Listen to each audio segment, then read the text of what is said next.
को पूरी कानूनी बात आप लोगों को बताई कि किस तरीके से 2 एफआईआर हो गई है।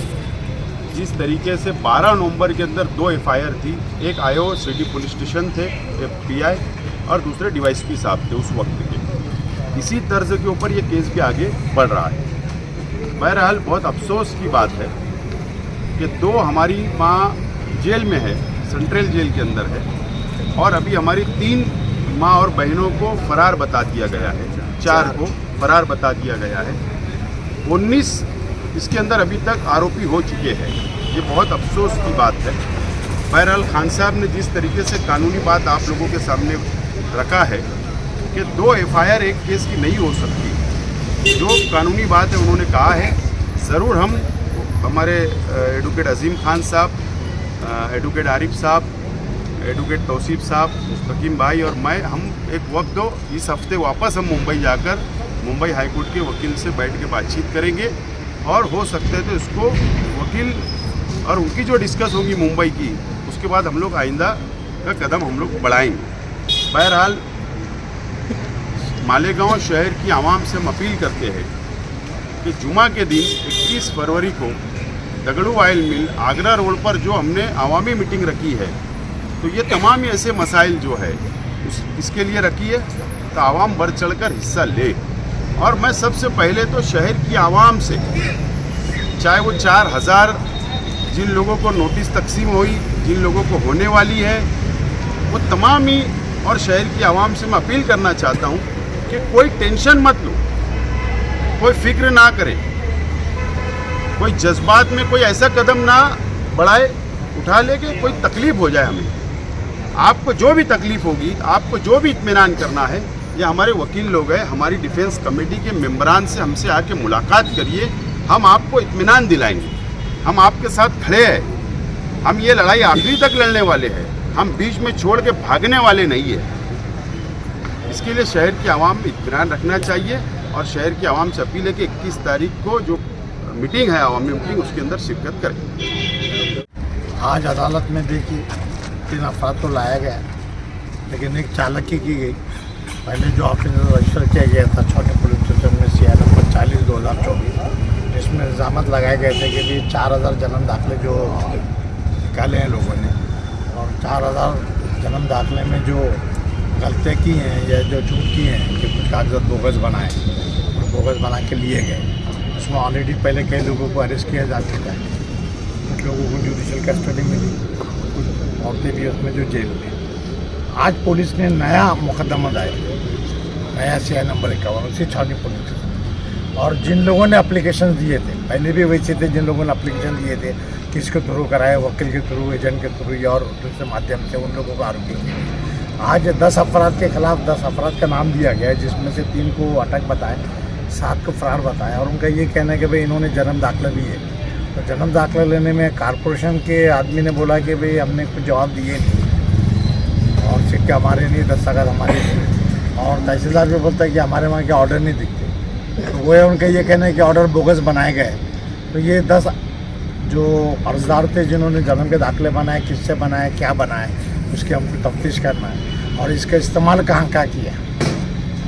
मैंने अदालत को बताया कि भाई ये जो एक बार जुर्म रजिस्टर हो चुका है, तो उसमें तफ्तीश करके चाहे 100 रहो या 4000 रहो, दोबारा दूसरा जुर्म किया नहीं जा सकता, ये गैर कानूनी है। और दूसरा ये कि भाई पहले ऑफिस में जो चीज़ें आई वो सब यहीं पे, अभी एक मुलजिम को बुला रहे हैं और उनके नाम से अलग डिवीज़न बना रहे हैं। जैसे 12 नवंबर में उन्होंने एक आइडिया किए थे कि भाई महल्ला अलग अलग है, तो ऐसे 3 एफआईआर किए कि आयशा नगर के हदूद में 2 और इधर के हदूद में, जबकि वाकई एक ही हुआ था, लेकिन उसको तकसीम किए थे। वैसा भी ये किए हैं कि 10-20 आदमी को बनाएंगे, उनके खिलाफ एक केस, फिर दूसरे 10-20 के, और जो वजूहत है वो सेम है। लेकिन अदालत ने चूँकि संगीन जुर्म में और जो उनके जहन में है वे तफ्तीश होना चाहिए, तो 18 तारीख तक इन लोगों को पुलिस कस्टडी दी। अभी 3 अफराद, बाकी 7 अफराद को नहीं दी। लेकिन तभी तौर पर अब हम लोग सोचे हैं और डिफेंस कमेटी तय कर रही है कि भाई हम यहाँ, ये तो रिमांड चलते रहेगा, लेकिन चूँकि अब 2 एफआईआर हो चुके, तो ये एकदम कानून की धांधली चल रही है। और दूसरा अहम मसला ये है कि जो शिकायत है, उनकी पहली शिकायत थी कि बांग्लादेशी रोहिंग्या है, उसका कोई उनको सुराग नहीं मिला। वो चैप्टर बाजू को रख दिए तो भाई झूठे कागजात लाए, झूठे कागजात लाए तो उसमें कल रिकॉर्ड आया है, महाजन ने बताया है कि तहसीलदार को रोज़ पैसे भेजते थे, पे फ़ोन से पैसे गया, बैंक से पैसे गया और उसको आरोपी नहीं किया। अब आज हम कोर्ट में चिल्लाए कि भाई वो उसको इतना लड़का है कि उसको नहीं किए, पुलिस उनको नहीं कर रही है। शायद अब आज या कल उनको अरेस्ट करें।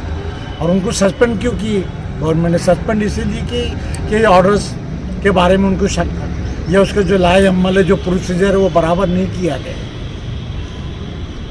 और रिकॉर्ड पे आया है कि बैंक से पैसा गया है, दिन में 10 बार, 20 बार, 25 बार, कुछ मखसूस लोगों ने पैसे दिए जो वहाँ काम करते थे, वहाँ के एजेंट थे।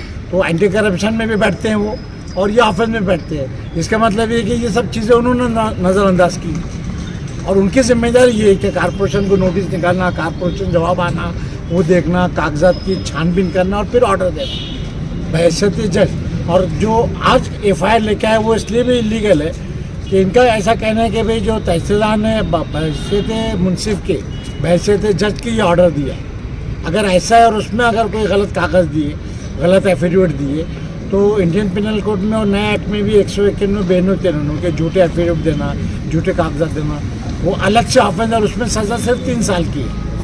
लेकिन इन्होंने तो 468 जो नए सेक्टर लगाए, इसमें 7 साल 10 साल है। तो ग्रेविटी बताने के लिए, लोगों को डराने के लिए, वरना उनका ही कहना है कि भाई अगर गलत कागजात दिए, गलत एफिडेविट दिए तो फिर वो सेक्शन लगाना चाहिए ना, तो वो सेक्शन नहीं लगा रहे हैं। ये पूरा एक तरह का जो है मालिकों को कैसा बदनाम करना, और मैक्सिमम बदकिस्मती से लाडली बहने की वजह से मुस्लिम लोगों ने बनाए हैं, तो बस इनको बदनाम करने के लिए उनको बहाना मिल गया।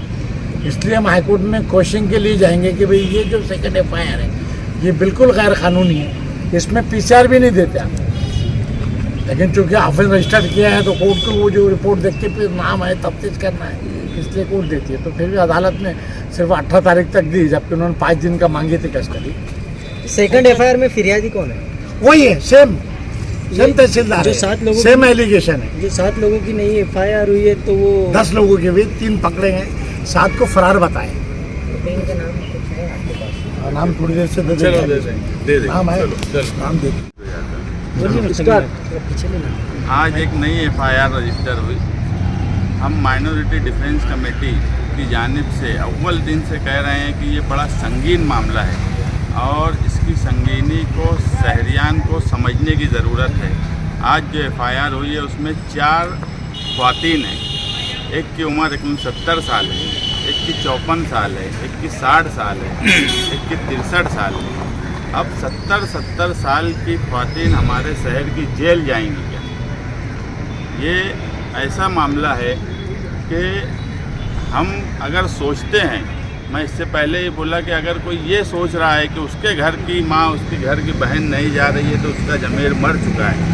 आने वाले जुमा को माइनॉरिटी डिफेंस कमेटी का दगड़ू ऑयल मिल में एक मीटिंग है, वहाँ शहरियान को हम बोलना चाहते हैं कि बड़ी तादाद में शहर के सरकर्दा अफराद आएँ और जो भी तंजीमें चाहती हैं कि वो माइनॉरिटी डिफेंस कमेटी के साथ चलना चाहती है, उस मीटिंग में, उस अजलास में वो आकर हिमायत दे सकती है। हाँ, अब इसमें 3 लोगों को पुलिस ने अरेस्ट किए हैं। मोहम्मद आज़म मोहम्मद सलामो, मोहम्मद आसिफ निहाल अहमद और तीसरा है माजिद अहमद मोहम्मद सिद्दीक।